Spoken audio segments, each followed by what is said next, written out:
Good afternoon, ladies and gentlemen. Guile here. Welcome back to the Forged Alliance Forever promotional series. Huge unquantifiable apologies, as always, guys, for no cast on Thursday and Friday of last week. Many of you who like my Facebook page will be aware I had the builders in, the floor was up, the computer was halfway across the room in the wrong place. It was just impossible for me to get one done, but never mind, it's over now. I'm back. So we only got 4 out of 5 in last week, because I doubled up earlier on in the week. So I'm going to give you double dollops today. It's buy one, get one free. I'm going to give you that Friday cast for free, for nothing, because I love you. While I've been away, of course, many of you will have already seen that there was a vote out regarding NGMod's implementation into the game. If you haven't already done so, guys, please go ahead and vote on that. We want it to be as democratic as possible. As far as I'm aware, I think there's pretty much overwhelming majority of people in favor of the changes, either directly so or just trusting the pros' judgment enough, because they're not quite sure maybe on the balance side of it, but trusting the higher players' judgment enough to say, yeah, go for it. I think something like 70-80%, something crazy. Either way, it's looking like the general consensus in the community is that it wants to lean in that direction, but the more people that vote, the better. So if you haven't done it, you can find that in the What's New section. I think 1 or 2 posts ago, obviously, because it has the subsequent NGMod explanation straight away afterwards. Anyway, on to today's game.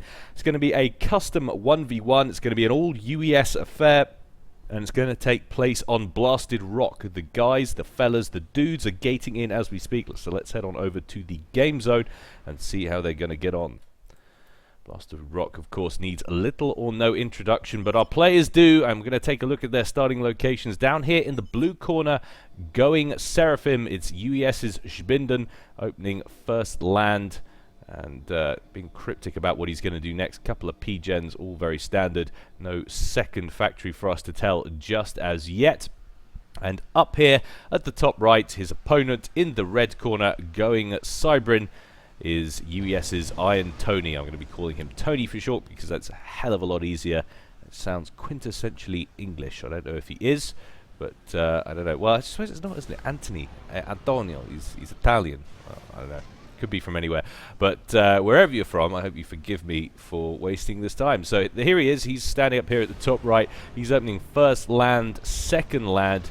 A couple of P-gens on the way, all very standard. Of course, the typical strat on this, at least in the early game, is to send your commander off down this way and harass the ever-living balls out of your opponent's base. So say we're coming down this way from Tony's base. You expect his comm to be traveling this way, and likewise, conversely, Schbinden, we expect his comm to be marching up this way, which means that these parts are the harder parts to maintain. Usually this will all fall under Schbinden's control, and this mass point's often quite heavily contested. Players often like to wall off this section. It's pretty heavily ingrained in the meta on this map.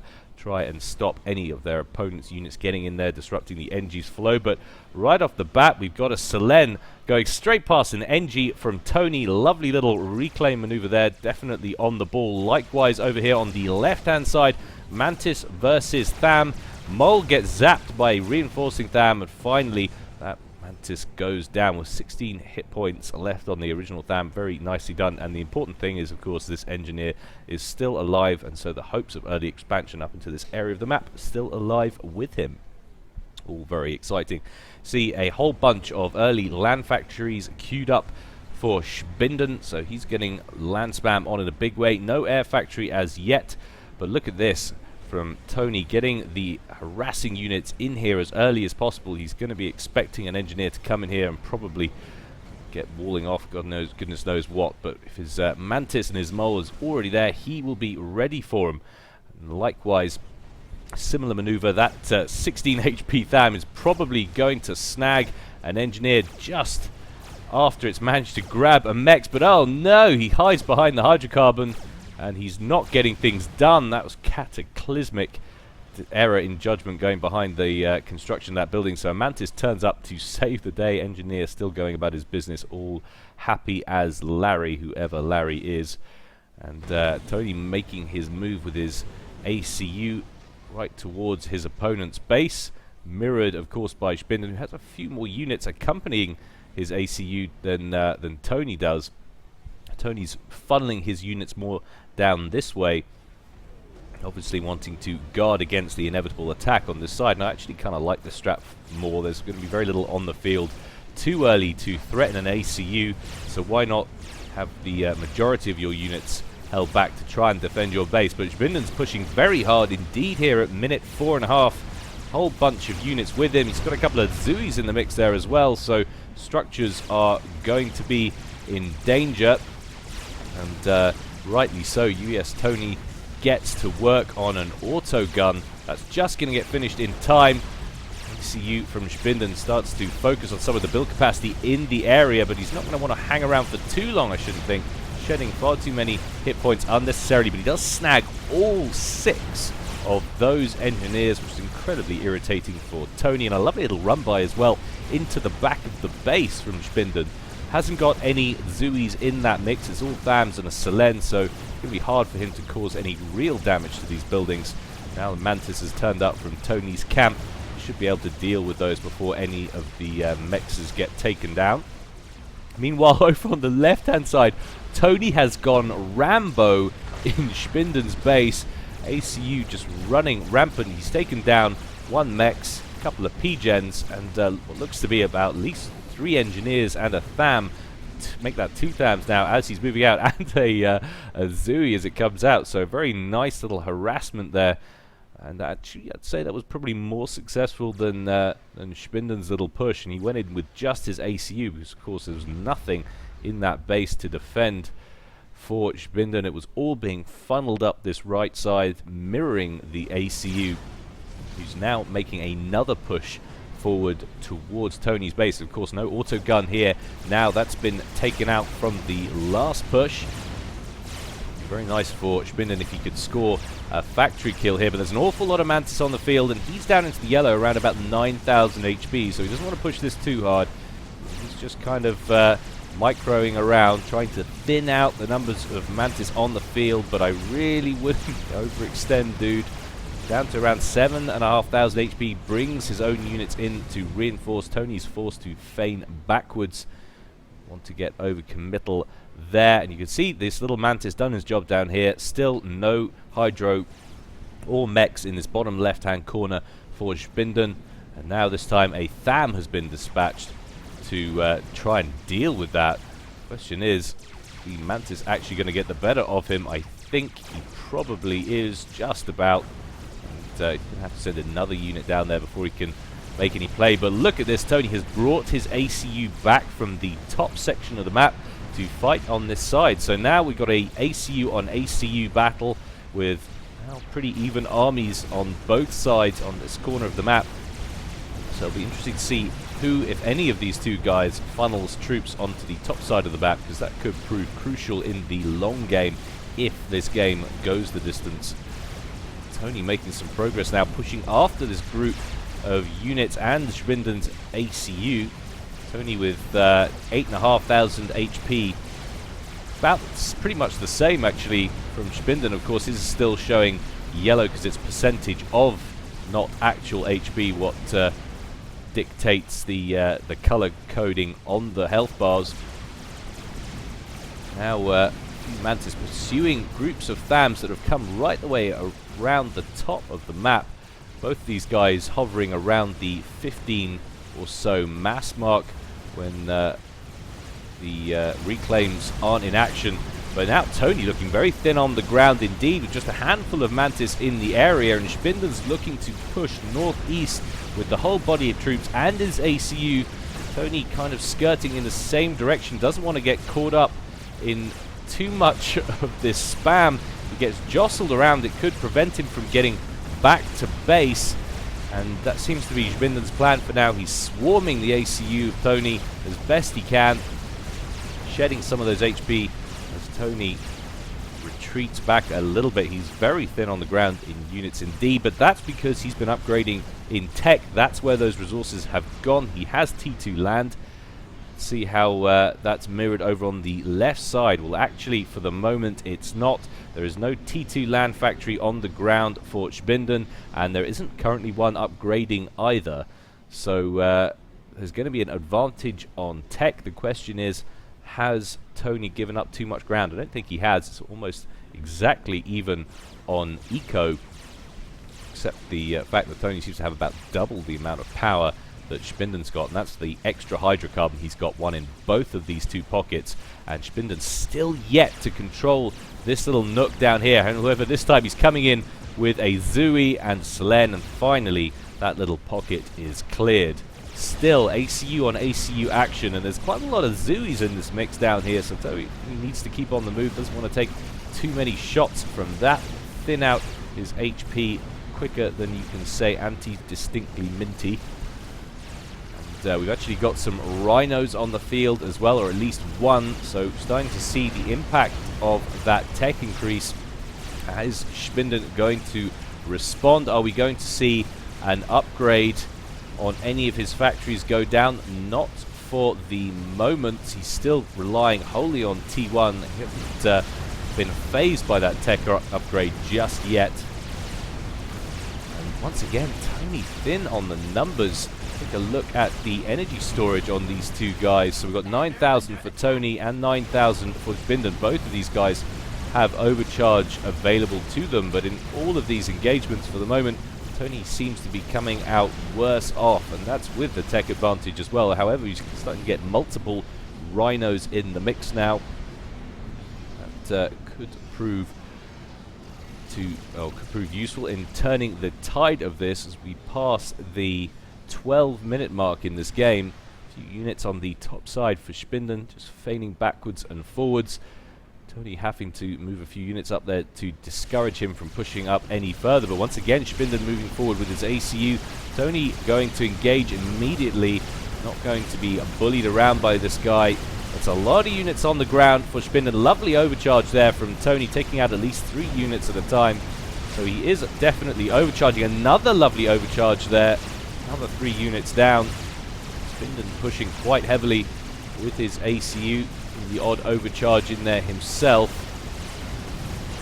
But, neither guy looking like they're close to breaking. Similar amounts of HP for, actually, well, I say percentage of HP. Spinden's actually considerably more healthy. He's got about 2,000 more HP on him, from 10,500 to 8,500 is the difference currently on the two ACUs. Of course, the Cyber and ACU starting with that disadvantage, ever so slightly weaker. A bunch of Zooey still in the mix from Spinden, pushing forward. Tony microing, though, out the way of those shells, letting them sail overhead. We've got some paused factories over here for Spinden. Does that mean we got an upgrade on the loose? No, we've already got an upgrade. Excuse me, that was me checking, and he's already producing Ilshivers out of it, so that will even up the field in terms of tech. No problems there whatsoever. In terms of map control, it's relatively even. There's a few extra mexes up here that need to be taken down. Just a couple of units could be sent to do that from Tony's camp, but can't say he isn't busy right now. Beautiful overcharge there again. Tony's getting some nice target selection on with those overcharges, waiting for those units to clump and making the most of it. Now Spinden finds himself a little bit isolated, just to pull back slightly. So much mass on the field here in the form of reclaimable wrecks. Got a bunch of engineers coming into the fray now for Tony to make use of it. Virtually all of the combat in this game so far is focused on this single small section of the map. We've actually got a little bit of a expansion attempt into the middle from Spinden. He's got one Zooey working on that T2 power gen. He's got an engineer reclaiming stuff in the middle. Makes a lot more sense, of course, rather than trying to cap that power gen, getting in there and destroying it, lest your opponent come and zap it when you really are relying on that extra power. Might as well just use the wreck for reclaim. And once again, Tony finds himself thin on the ground in terms of troops, and having to back out with his ACU. Just can't seem to get a critical mass. He's working off 1, 2, 3, 4, 5 T1 factories and 1 T2, as opposed to the 1, 2, 3, 4, 5, 6, 7, 8 T1 factories, 7 operational, that one's paused, and the T2 for Spinden. So considerable production advantage at the moment for our blue Seraphim player over on the left-hand side. That is why Tony always seems to find himself on the back foot at the end of each one of these engagements, just to somehow start and increase that production capability. What's he doing now? He's floating a decent amount of mass. He's got about half a bar full, 600 or so mass. That's easily enough for a new production run of some more factories to increase that output. I think he's going to need to do it. But an abandonment from Spinden. He's moving north to try and change the front slightly, has allowed Iron Tony to push south. He's going to grab all 4 of these mexes, and probably the 5th one down here if he can find the time to do it. In fact, he's pushing quite heavily. He can go straight on towards Spinden's base if he wanted to. The ACU from Spinden made his way into the middle. I'm not really sure what that's about and why he's doing it.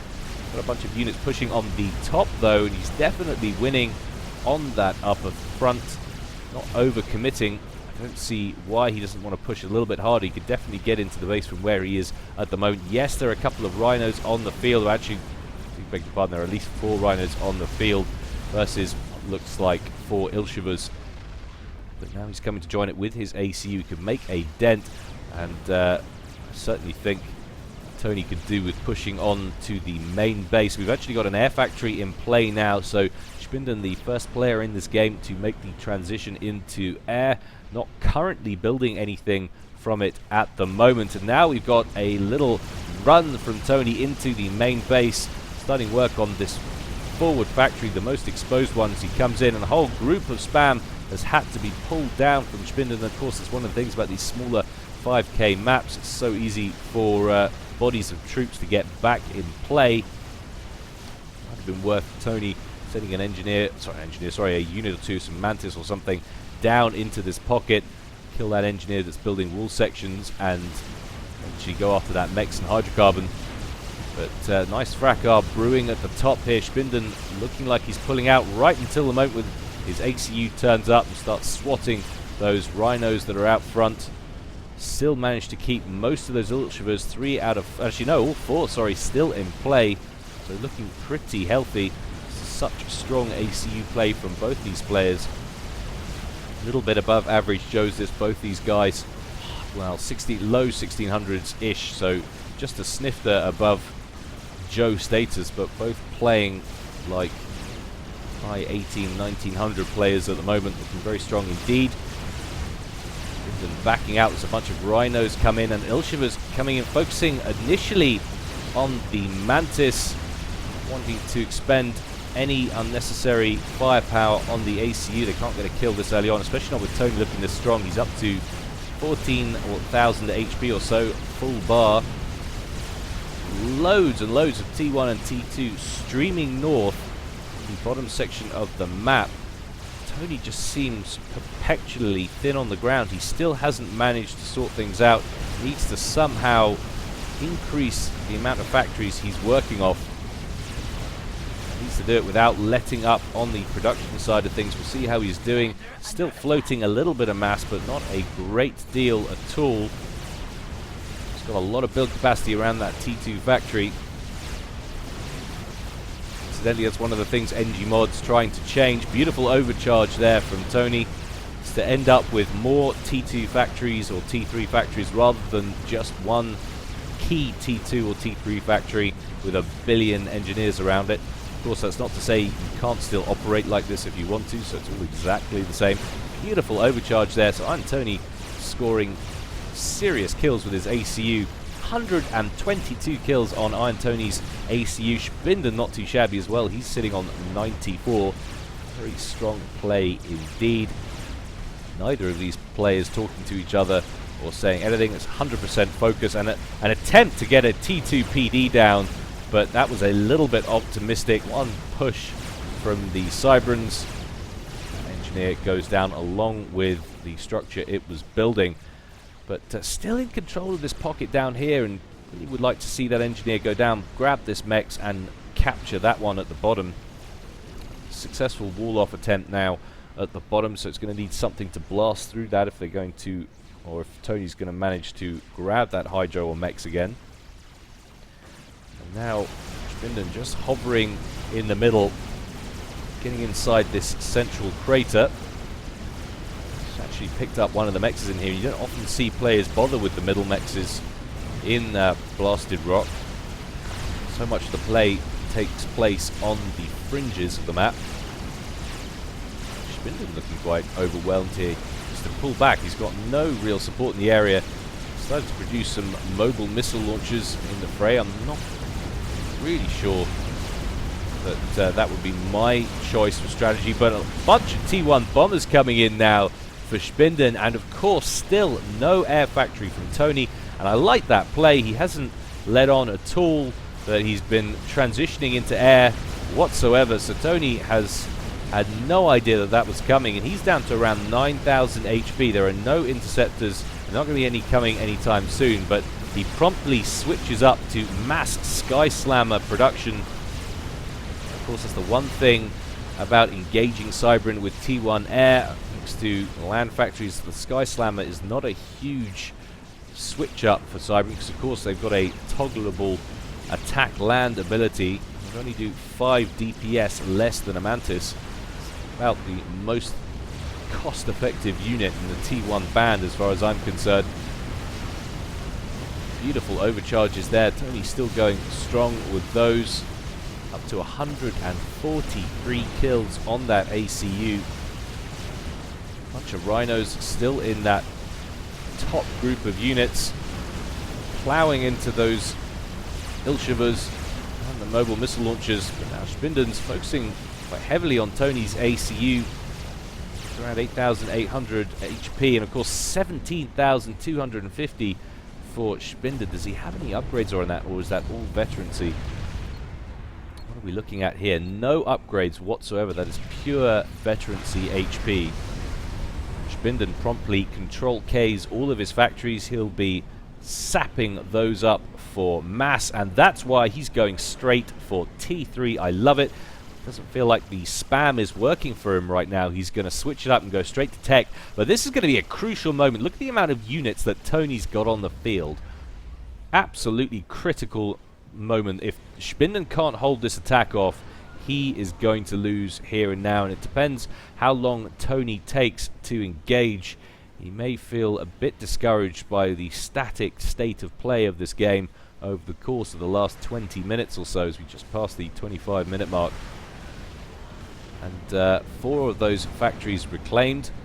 2 more to go. That engineer isn't going to manage it, though. He gets swatted by the groups of Mantis just kind of trotting around the fringes. Nice bag of a mole there, and another one for Schbinden's ACU. And we finally have a T3 factory. His first thing he built was a T2 engineers, a little bit more build capacity. I imagine he'll be wanting to get some point defense down ASAP, but he's going to immediately switch up after that and go straight for siege tanks, which is going to be very exciting indeed. Are we seeing any match? No, we're not. So Tony, for the moment, going to stay on T2 land. He's not going to jump into an upgrade just yet. He must be thinking that that's what's happening with this lull in activity and the fact that Schbinden has dropped back this far. He must be suspecting something like that. But it's probably a slight error that he didn't engage earlier when he had the chance, but it's so difficult to assume and make that judgment, especially after you've had a pretty hard passage of play, which I think everyone agree the last 20 minutes or so definitely was. It was pretty relentless. There's one siege tank sitting in the fray, up to 10 kills already, but we've got a run-by happening here. Tony sees that siege tank and realizes what's happened, pours in, starts trying to pop as much build capacity as he can, slow up the production of those siege tanks, and in they come now, pouring over. Almost all of them gone. In fact, all of them are now gone. Second siege tank does roll off the conveyor belt, and I think they'll be able to finish that little group of spam off without any trouble. There's a lot more heading in from across the map, and it's quite a hairy time now for Schbinden. He's not got a lot left on the field. He's very low on power as well. How is he doing? He's actually bottlenecking on power, producing just 300. And when he's building siege tank, he's minus 150 net power. So he needs to rectify that ASAP if he's going to stay in this. Currently producing more engineers from that air factory. And incidentally, of course, we know that that's still the factory to do it from. If you want to build up engineers quickly, it's that Seraphim Air Factory because of how quickly it deposits that engineer and starts a new one. Schbinden moving forward now with his ACU, though, with a couple of siege tanks flanking. It's always dangerous, though, of course, to put all your eggs in one basket with that tech upgrade. Just destroy all of your T1 factories like that, because a couple of key units are all well and good, but until you get a critical mass of them, it's very easy for your opponent's ACU to hover around them and swat them with overcharge. If you don't have any backup units available, you can get overrun by your opponent's spam, and that is game over. But it doesn't seem to be happening in this case. Spinden is not letting those siege tanks stray anywhere near that ACU for the moment. Just kind of skirting around, looking for engineers, grabs one there. And now we get a little push from Tony. Spinden's looking like he's going to consolidate siege tanks and his ACU in the middle. Forward they come and fire a few shots away. They're so useful as well, the siege tanks, against the hordes of T1. Got that large alpha strike on that main cannon, and then those faster firing side guns. I know people don't generally like the siege tanks that much, but they're some of my favorite units. Like, very versatile indeed, and great underwater as well with those torpedoes that they fire out. But a few engineers up here at the top for Tony, who's instantly ahead on income. Tries to get in the top here, but a nice PD, nice placement of PD from Spinden prevents any cheeky grab up there with an engineer. Another one up the top, going to snag that as well. But a large push down here. We've got a couple of T2 PD in place, but we've got the transition to T3 as well from Tony. First bricks on the field, so that tech advantage is gone, and now it's literally Turtle versus Spam. It's the only difference between these two guys at the moment. Spinden heading back into his base. Needs to overcharge that brick, get that out of play ASAP. Goes down thanks to the 3 T2 PD, soon to be 4. And Tony's going to have to withdraw to get anything done there as we pass 30 minutes in this game. It's kind of interesting how Spinden's managed to stay in this. I know he's not hasn't had any major overwhelming attacks against him, but just looking about what he's got in his base, there's very little at all. Finally, he's starting to work on some T2 P-gens. He needs to get that in place so we get more siege tanks on the field. We've now got 2 bricks chasing him down. One of the siege tanks is about to go down. There it goes. Spinden needs to get overcharging, but of course he's having power problems. He's not going to have the power to do it. He's trying to build that P-gen that will be sapping all of his power, so there'll be no overcharge for the moment, I shouldn't think. Instead, he's going to withdraw and try and draw those bricks into PD range, which he manages to successfully do. Thank goodness he got these PDs up in place. Otherwise, I think this would have been game over by now. A lot of build capacity around here, and considerably more power as well for Tony. He's on 188, so net gain on power when he's producing those bricks. So he's sitting pretty at the moment, and key thing as well, not overproducing. It's something that's so key. It's something I always have trouble on the competitive side of this game, is overproduction of power. I think it's great if you just set stuff to auto-build, take and drag epic amounts of P-gens. You don't have to worry about it later, but it can shoot you in the foot because you don't spend so much economy. But Spinden now in some trouble. A couple more bricks, chasing down a very badly wounded siege tank, and Spinden, who's down to around 5,500 HP, holding off though. Of course he'll have access to overcharge by now, I should imagine, or he goes down into the red, 3,400. Thankfully the PD manages to finish that off. How's he doing on power now? So he's still on the breadline, but just about got enough. 3,600 HP. I would not be feeling too comfortable if I were he, but he's getting in there. He's hoovering up these T3 Rex. It's going to give him a nice income, short term at least, in terms of mass. The question is, what's he going to be able to do with it?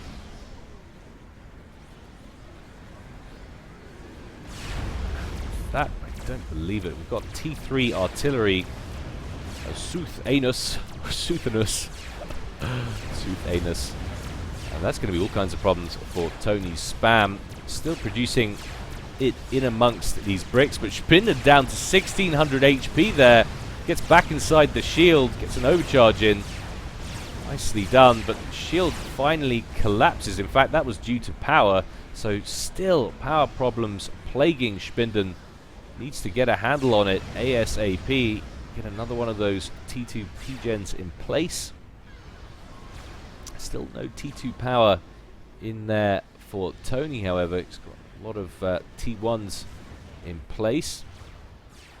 In terms of map control, though, you've got to look at, say, that's at least 66% in favour of Tony at this point. Spinden have to be so careful, can't stray away from that PD at all. Bricks coming in, not sure whether they want to work on the siege tanks or the PD. Say at this point, Tony needs to get some Vipers in play or something to range that point defense.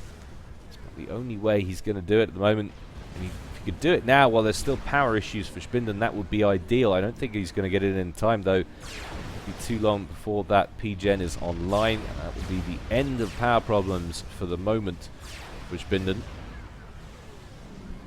But the Suthenus is really working out for him. Keeping that spam at range, 15 kills on one, 6 on another. A few Cerberus turrets down here from Tony, but just precautionary, not really doing anything. We've got a Gunther going down, interesting, so he's going to try and range it. He's trying to range it out with T2 artillery all the way out here, and I don't really like that. I'd much prefer the Vipers, less expensive and mobile as well. But of course, T2 artillery can't be countered with TMD. Actually got a trebuchet out as well for Tony, so he's using some T3 mobile artillery of his own, trying to still range that base, but double assisting, or soon to be triple assisting, from the T2 power gens on that T2 shield generator. It's going to make it very hard indeed to break. I'd like to see some kind of attack missile assault. And Spinden's actually getting a pretty decent group of siege tanks together. Just loses one as I say that, but he's still got 4 in play, although they take a direct hit, and one of them's down to a snifter under 400 hit points. Tony just looking to gun down these siege tanks as best he can. Takes 2 down, so only 2 left from 5. Sitting pretty a little earlier on. Game taking a very static turn suddenly. And a whole bunch of Cerberus turrets from Tony over here. It's a cautious decision, curious decision I should say, in range of that mobile Suthenus fire as well.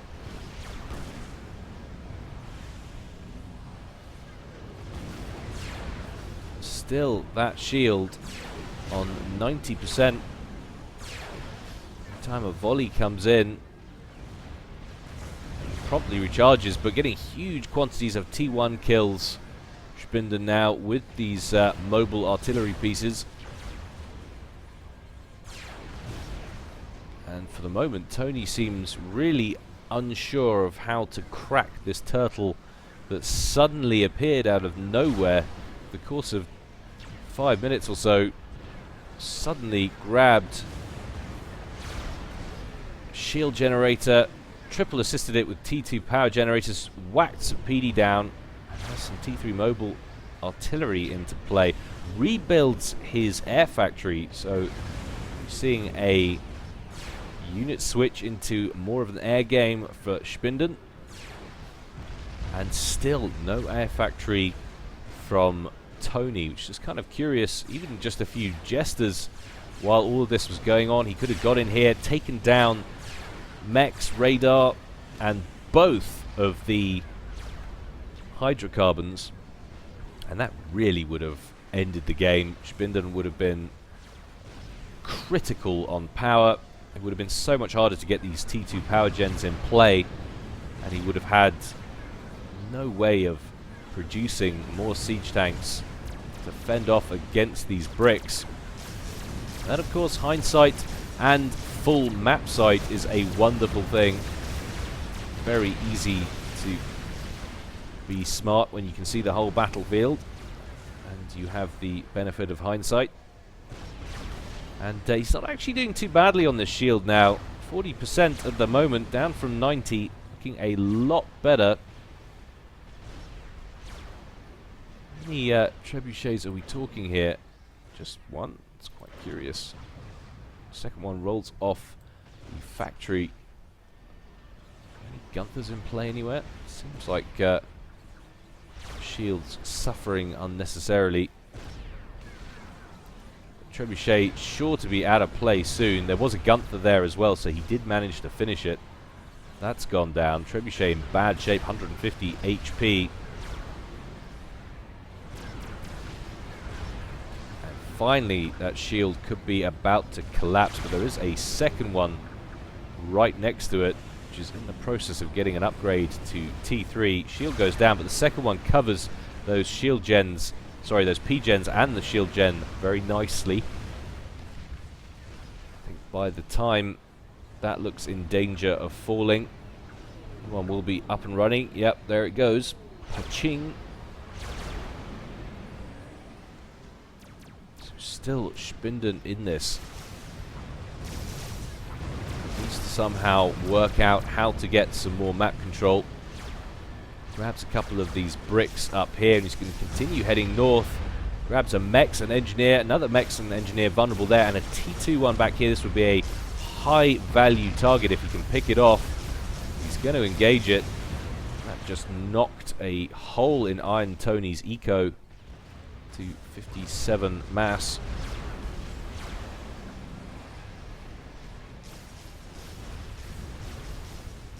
A look at who's actually done better on reclaim. I'm guessing it's going to be Spinden. He's on 26,000 to 23,000 from Tony.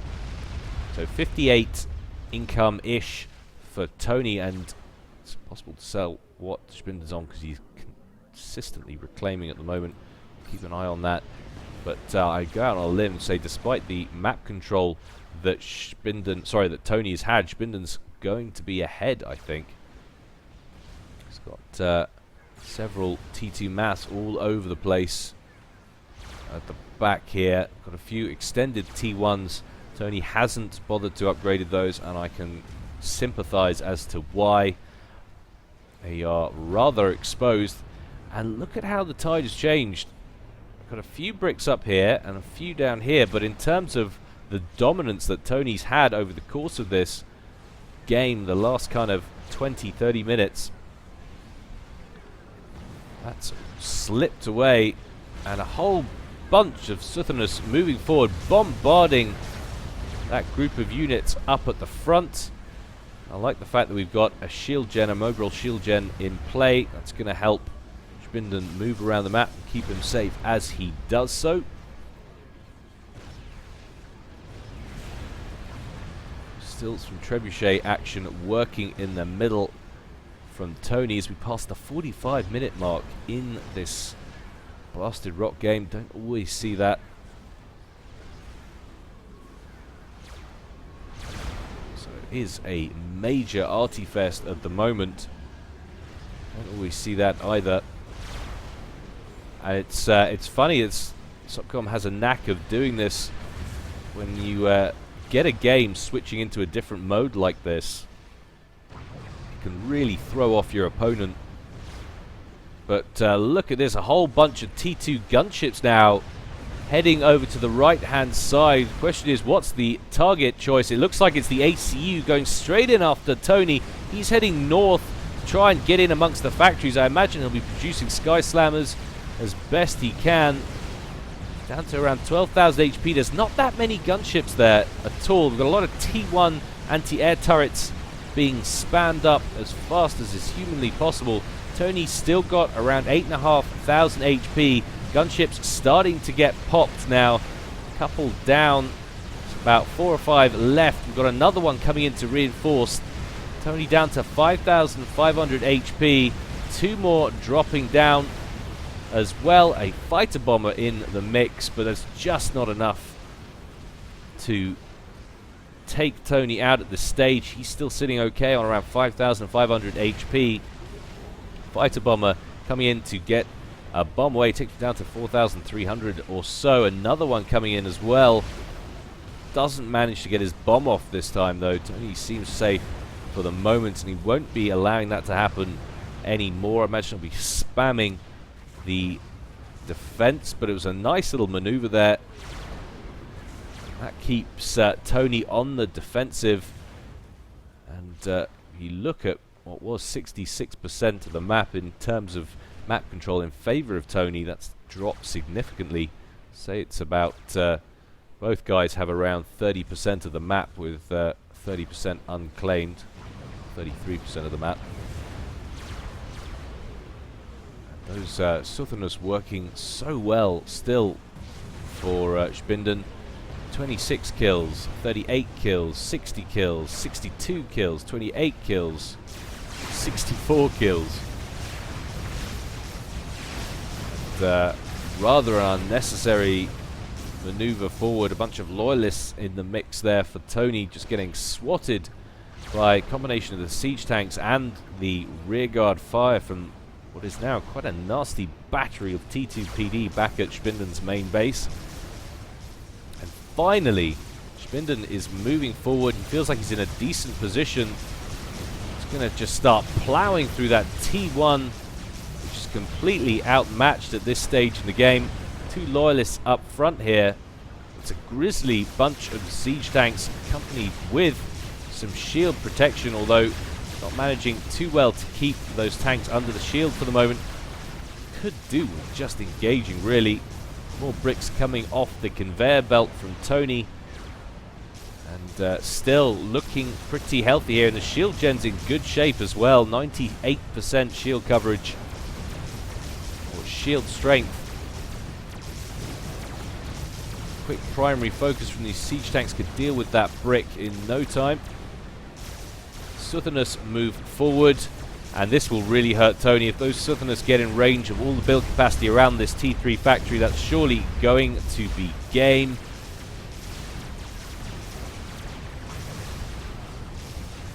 It's quite peculiar game indeed, this. I think I've ever seen a blasted rock like it. But he's ranging or focusing in on the factories for the moment. Tony down to 3,000 hit points as he eats some long-range artillery fire. A whole bunch of build capacity going up around that T3 factory. He is surely doomed. 3,000 HP, all three of those T1 factories at the front gone, and the siege tanks rolling in at the front, primarying the commander, and down he goes. Booyakasha.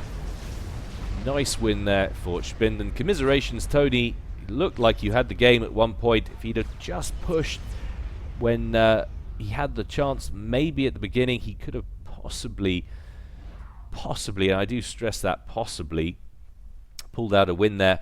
Maybe as well, if he'd also made that transition into air earlier on, he could have gone after those two hydrocarbons with a bunch of jesters, and there would have been nothing that Spinden would have been able to do about it. He would have been bottlenecking on power so hard. But once again, very easy to say when you can see everything. Hope you enjoyed that, guys. That is episode 1 for today. There will be a second one to follow shortly. But in the meantime, as always, stay well and stay safe. This is Guile signing out.